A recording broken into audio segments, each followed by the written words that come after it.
Good morning, Sandra. Good evening, Nicola. How are you? I'm very well, thank you. It's 10 o'clock in the morning in England. What time is it in Australia? It's 9 o'clock on Monday Well, at least evening. we're on the same day for once. We are. Sandra and I are designers or reproductionists at Hands Across the Sea Samplers, and we talk most days about needlework, but we also share many things about our daily lives. We thought that you might like to enjoy one of our conversations because we will talk about this and that. So, Sandra, what have you been working on this week? This week I've been working on my beautiful reproduction for Hands Across the Sea. Yes. It's a very beautiful sampler. Yes. Quite faded, but it has all these beautiful pinks and olives and creams, and it's just absolutely stunning. Lovely. And with a very special surprise that I won't talk about at the moment. What attracted you to that sampler? Well, what's down the bottom? Yes. And just all the beautiful collars in it, you know. It's sort of a sampler that I think is hung in a room. Yes. And the sunshine has how can I say it, shone on certain parts of it. So some parts are more faded than others. So, but it's just overall, it's just absolutely stunning. Yes. So you've had to bring a lot of the colours through from the back of that sampler. Yes. Yes. And some parts on the back are very hard to find, but you know, I've looked really hard, and they're coming out in the front. Well, I think that we can share a good sneak peek of the sampler, and I'm going to show the verse on the sampler so everybody who's watching the video now can actually share that. The verse is very beautiful. It's next unto God, dear parents, I address myself to you in humble thankfulness for all your care and charge on me, beloved. This means of learning unto me allowed. On I pray, let me still pursue, and I can't quite see the one word, golden arts the vulgar never knew. Can you tell us a little bit about this verse? Well, this verse appears in a lot of Norfolk samplers. Yeah. And it was a verse that was very hard to find where it came from. Right. Just a second. I found where it came from. Yeah. If you excuse me while I read it. Yes.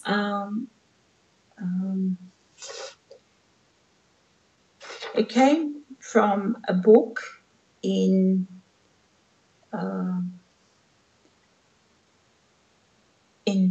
that was first published in 1695. So very old.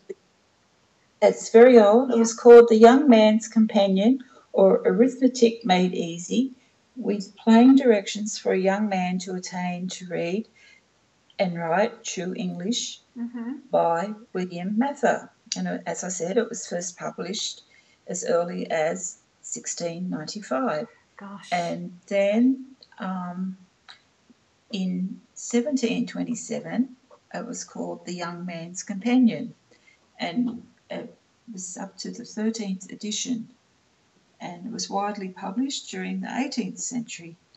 And the verse is an exercise for young girls to a letter of excuse to a father and mother. Right. But I discovered is very interesting is the word in it, vulgar. Yes. Because some of the Norfolk samplers have the word vulgar. Yes. And others friendless. Right. Instead of vulgar. Yeah. And it's very interesting. Okay. Now, this verse appears on one of your favourite Norfolk samplers, I believe. It does, yes. Yeah.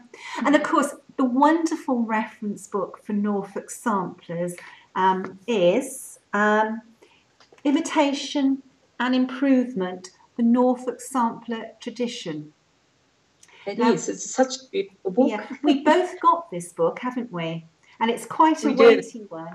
I think it runs to, oh gosh, how many pages? Well into the 300s. And Yes. And it's a book that's still in print. So if anybody who's watching has an interest in Norfolk samplers, this is the book to have, isn't it? Oh, it's such a, it has so many beautiful samplers and all about them, and it's just a wealth of knowledge. Okay, I think that the sampler that verse appears in is Elizabeth Smith. Is that right? Yes. This one. It's a beautiful one. And for people who are listening, that's on page 148 and 149. Do you have any other favourites in the book? Yes, there's another one. Hang on. I have a problem with names, as you know. Right.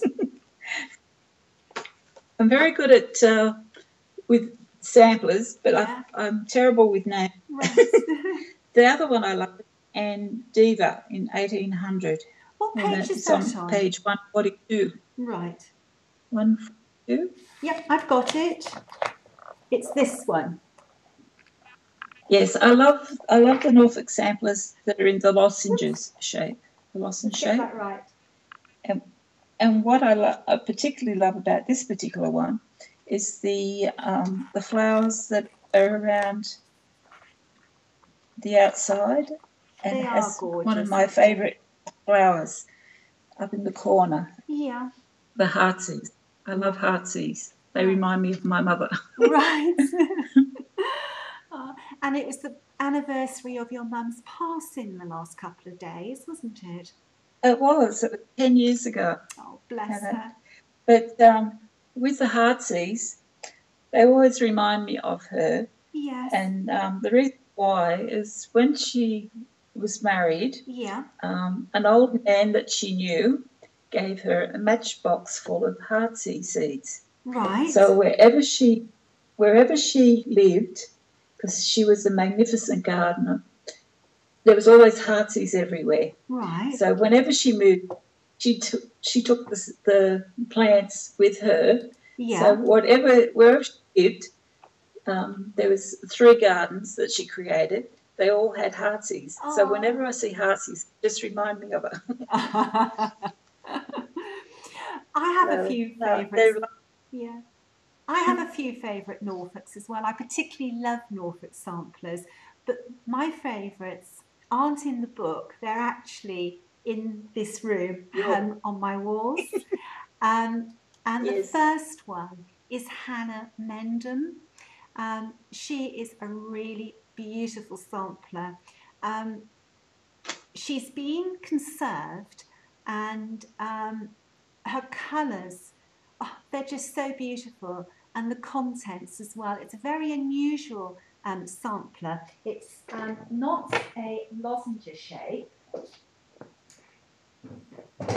It's a very sort of different one to what you associate normally with Norfolks. I'm sorry about the reflection, but this one is under glass. She's beautiful. I love her so much.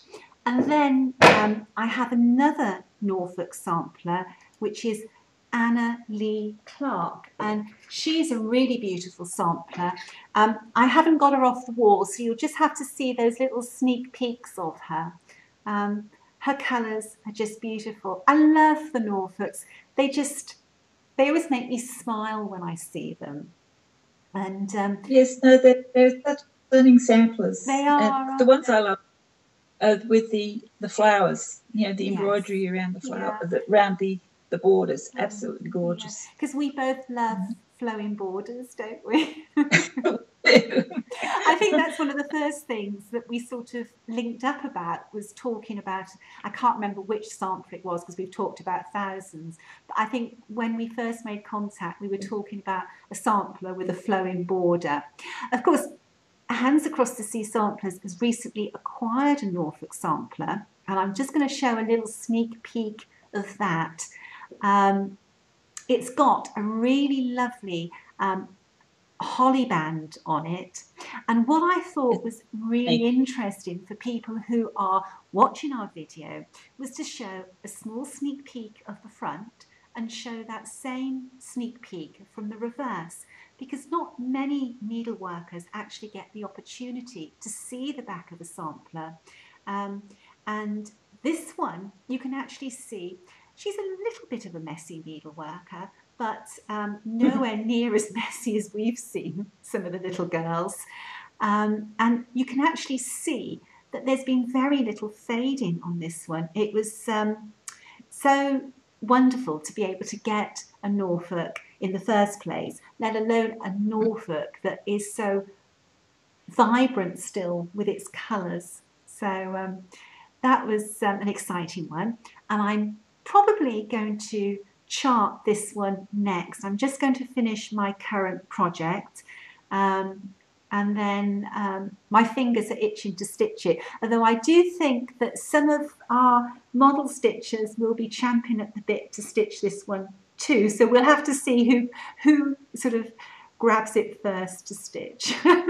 Yeah, but it's sad that if I wasn't model stitching, I'd grab it. Yeah, and me because too. It is so beautiful. Me too. It's really lovely. Yes. That's cool. I haven't done all that much stitching in the last couple of weeks because I've been overwhelmed with the Isabella and Anne samplers and getting those, you know, all shipped out to the people who bought them. And I think that we both want to say a huge thank you to every single stitcher that bought Isabella and Anne. It was it was such a big production for us. Printing a 60-page booklet was a huge financial undertaking for us. And, you know, a few people have asked why we chose to do the booklet as a limited edition.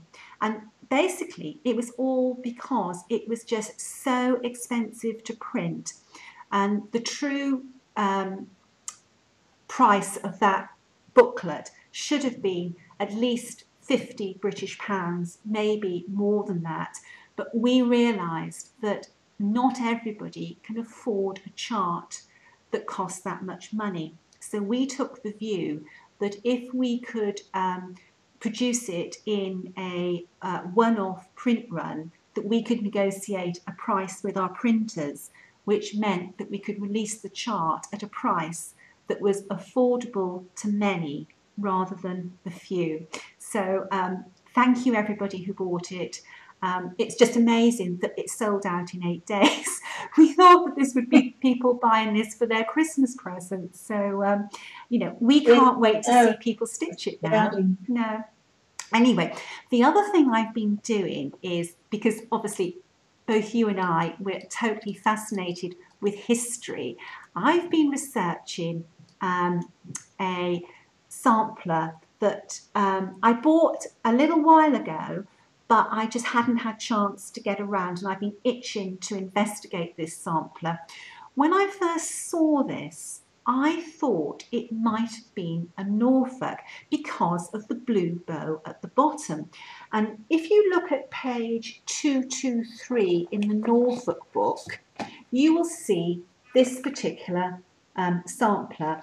It's Eleanor Bidwell, and it's on page 222 and 223. And there are many elements of this oval sampler that Caroline, the oval sampler that I acquired, has got. So when I started to research her on the internet, the only Caroline with this surname that popped up, because the Caroline has a double R in, she actually lives in London. And the most amazing thing was that as I found out more about her, I found that she lived at Tabernacle Walk in Finsbury. And I knew where Tabernacle Walk was because I'd come across it in my research on the Uffendale sisters. And you can see on the photograph I'm showing, I've circled Tabernacle Walk in blue, and I've circled Castle Street in pink. And these two streets intersected. So our Caroline would have known Isabella and Anne. And I just think, out of all the millions of houses in Great Britain, that these girls all lived next door to each other practically. Life is always full of coincidences. Yeah. No, it's totally amazing. It is, isn't it? It's so close. I know. Like, Caroline was older than the girls, but I'm sure living in adjacent streets, they're bound to have known each other. It turns out that Carolyn never married, like the sisters, but I think that she probably did quite well in life, because when she died, she had an estate that was big enough to have a will. And I actually found some tax records, and you can see that this is a tax record on Tabernacle Walk, and you can see that Caroline Blow owned number 5 and number 6 in Tabernacle Walk. And in the census returns, it tells us that she's a fan maker, and she has a girl working underneath her, and there are other people living in her house. So she may well have rented rooms in the house as well. So, it's just, I love finding out about these girls. And when I was researching her, when I saw that she was a Victorian fan maker, I started looking at fans, and the whole thing about fans is so fascinating. Do you ever use a fan? Only when it's hot. It gets very hot. Well, because I'm a lady of a certain age, I find a fan very useful at times, just to sort of get rid of the hot flush. So I've got one here just in case. Anyway, what was really interesting with fans was that Victorians and Georgians used them to convey messages.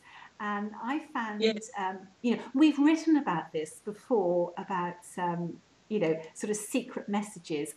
I had to turn up the flan flirtations, and you can just imagine these Georgian and Victorian young girls at home in front of a mirror, practicing all these movements. Yes, and apparently, if you fan slowly, you're a married woman. But if you fan quickly, you're sending a message, I'm engaged.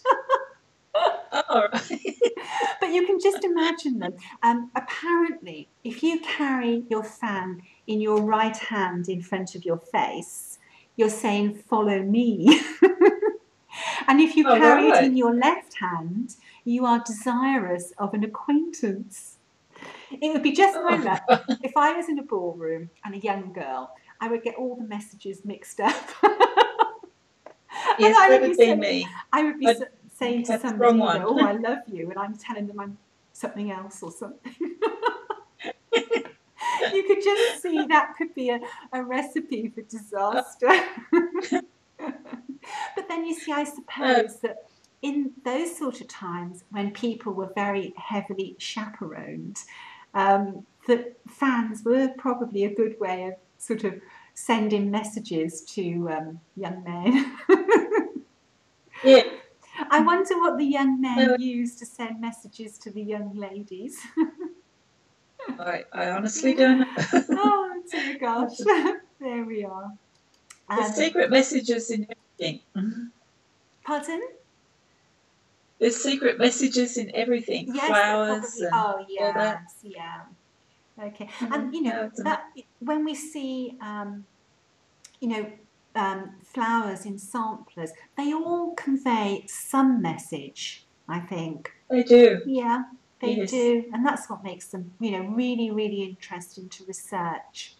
So now, you've had a special event this weekend, haven't you? Yes, my beautiful granddaughter was christened. Yeah, Miss Sophia. She's so, Yeah. yes, 3 months old. Yeah, and she wore a gown that you made. And how many years ago did you make that christening gown? I made it 33 years ago. Gosh. Her father wore it, Yes. and then her uncles wore it. Yeah. And that she looked lovely in it. Yes, I'm But showing apparently, a picture on the screen at the moment. It was a very happy day, and I just enjoyed all the photographs that you shared with me. yes, So, no, it was so lovely, and she was really good. yes, She didn't cry when she had the water, you know, yes, placed on her, and she was really good. wonderful. Yeah. Now, what was the gown made out of? Oh, I can't remember. It's oh Is it cotton or linen? no, yeah. When I was making it, I wanted cotton, but I couldn't get the fine voile that I wanted. Yeah, So it's oh I can't remember what it's called. but it's Such a quite long time. lightweight, the fabric, because of the heat in Australia.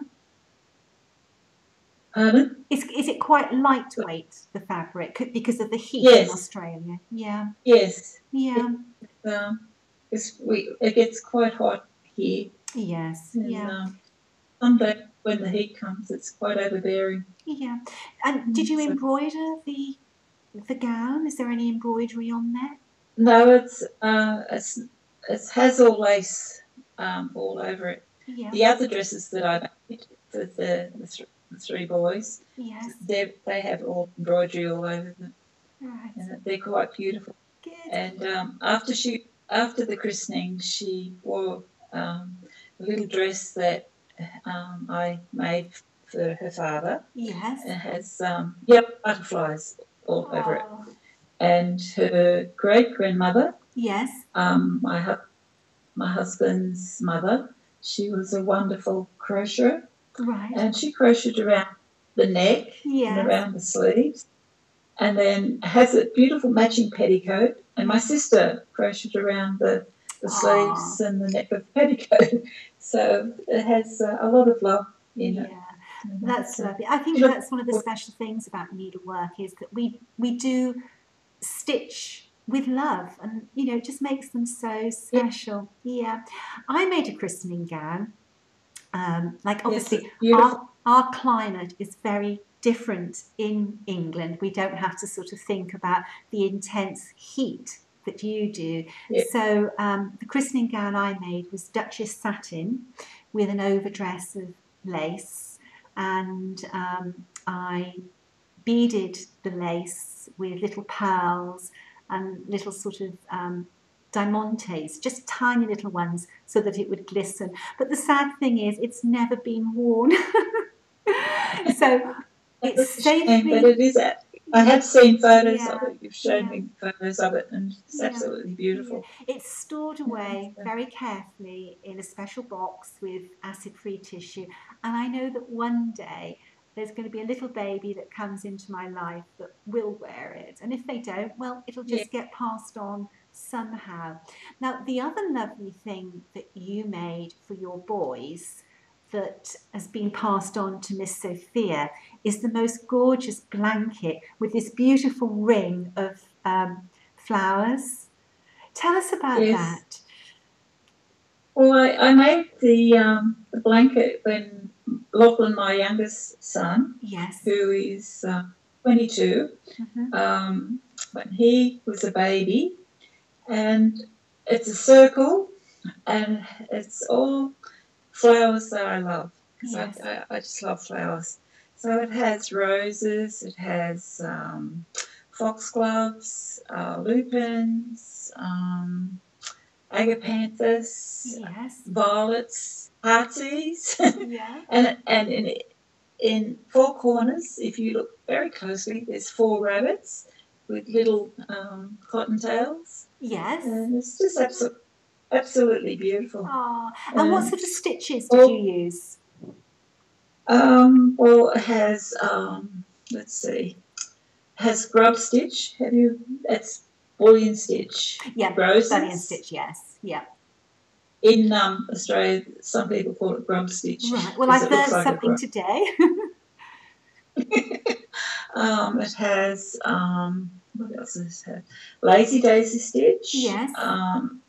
M stitch. What else?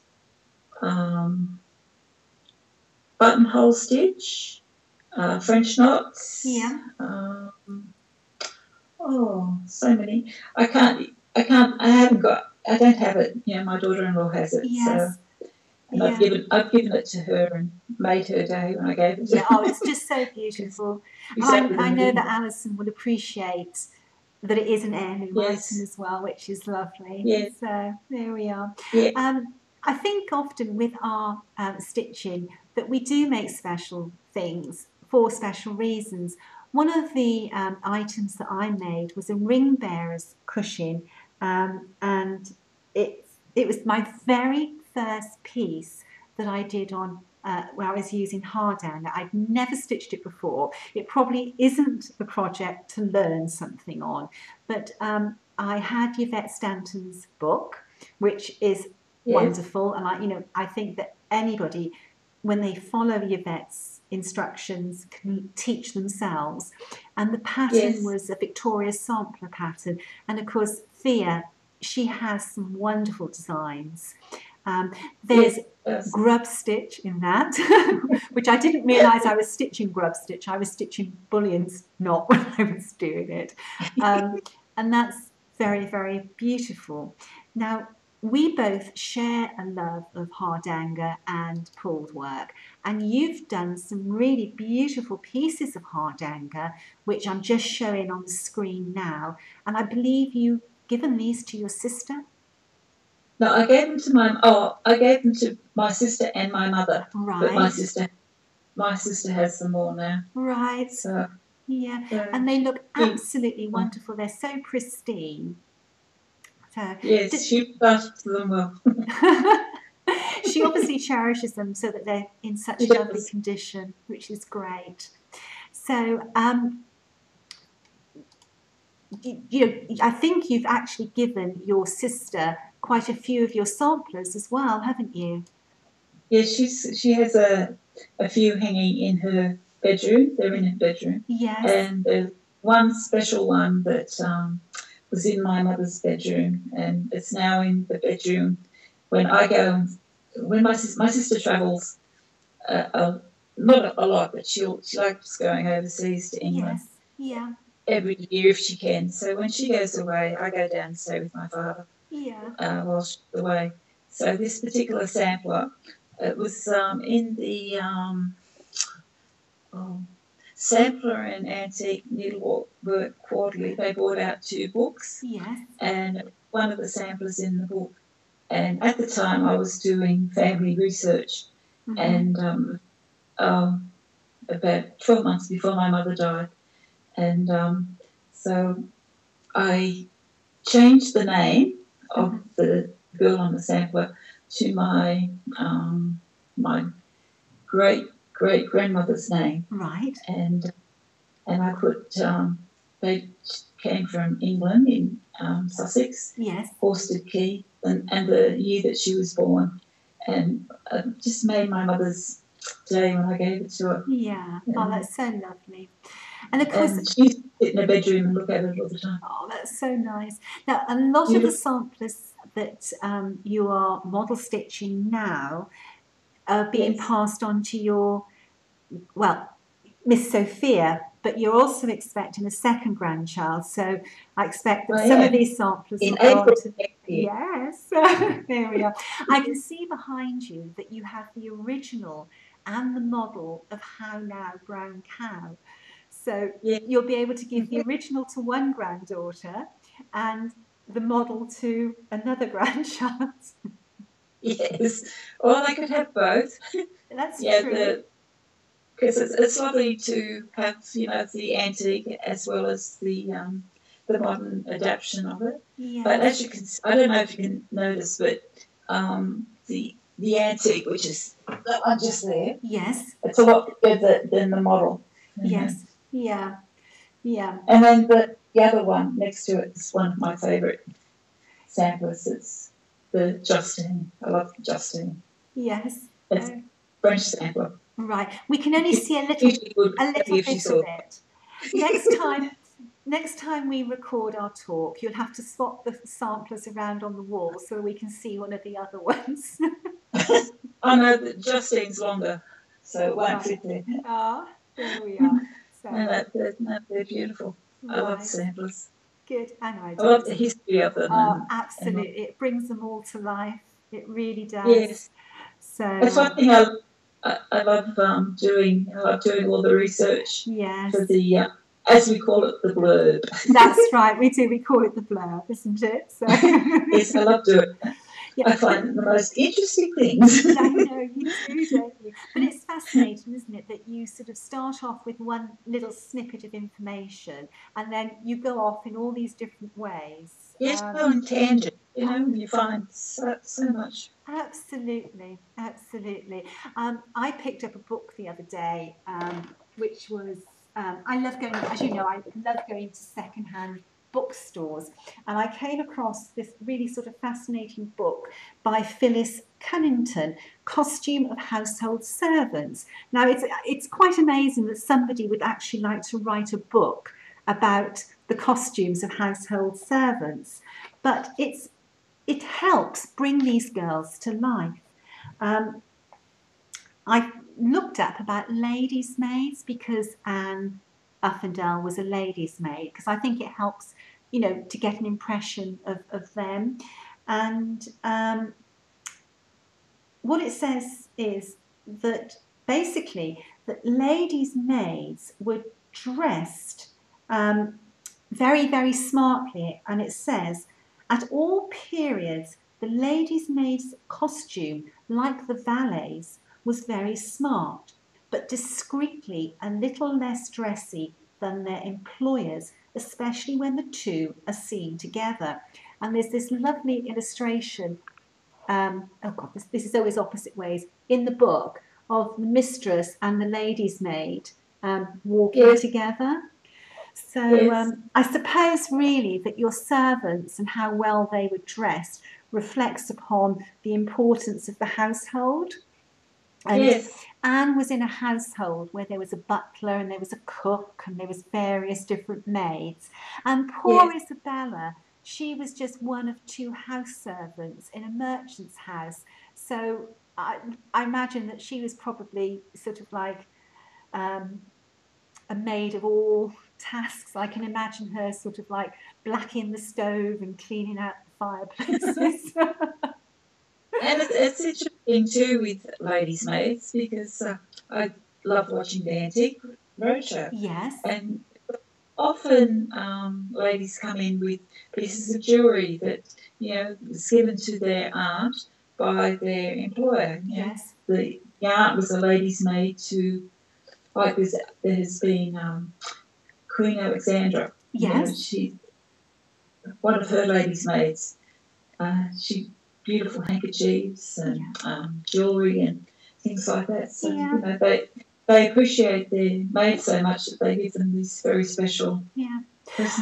I think that, you know, probably with royalty, that really they are quite isolated in their lives and there's very few people that they're very, very close to. So I suppose for Queen Alexandra, it was like her private secretary, her lady's maid. Those are the people that she spent sort of intimate moments with, that saw her really as she was.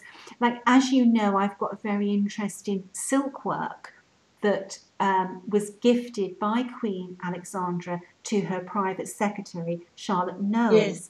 And when I was researching Charlotte, it actually says on the internet that she was the only person that was allowed to enter the Queen's bedroom without knocking, which, you know, that just shows the closeness of the relationship.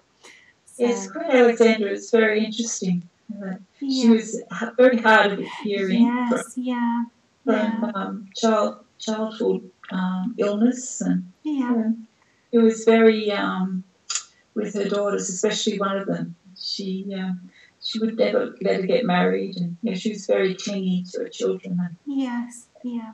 And I think because Edward VII was such a flamboyant Edwardian with all his mistresses, but she tends to be forgotten about in history because I think because of her deafness, that she probably was a little bit isolated and wasn't such a public figure.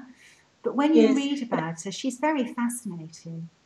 Yes, and she used to wear all these beautiful diamond necklaces. She must have had a very elegant neck. The same with Queen Mary. Yeah. But they all the way up the neck, but apparently she had a scar on her neck. Right. And she used to wear the necklace to cover the scar. Yeah.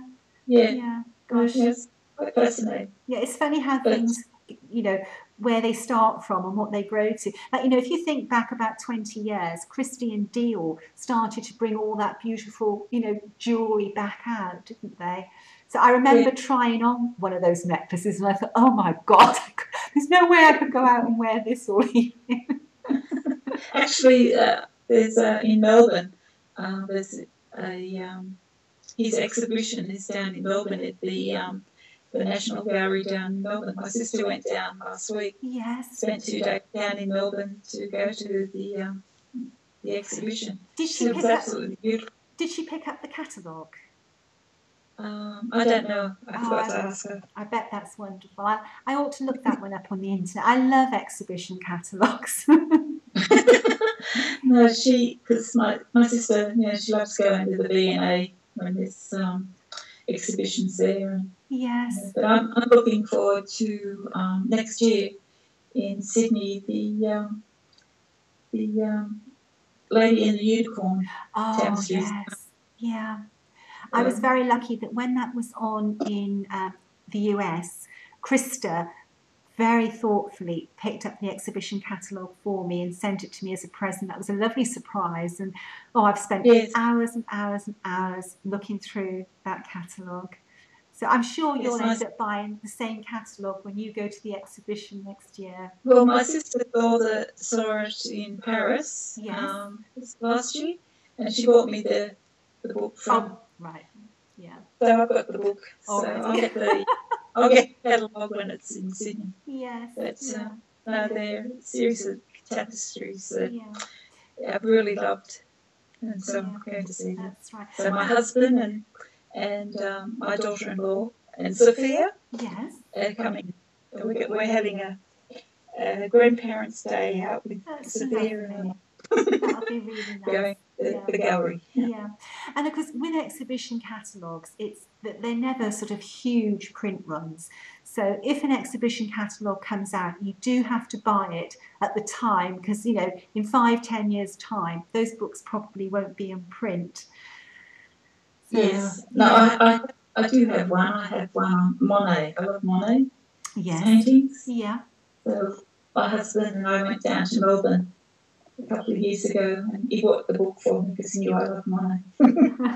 So the water lilies came to Australia. Oh, that's lovely. Yeah, I love books. The bookcase behind is full and the bottom as well, but we actually have piles of books wherever you go, and the pile beside my bedside table has got so big it's sort of spread. I have several piles in the bedroom of books, but it's so nice to dip into them. I love when I go to bed just opening a needlework book and just see where the book opens, then just read about that particular sampler. Then I go to bed and I dream about it all night. So, there we are. I expect it's time for you to go to bed now. So I'll say good night to you and, sweet dreams. And I'll speak to you in your morning, my night next. Well, enjoy your day. All right. Thank you, Sandra. Bye. Bye. Bye-bye.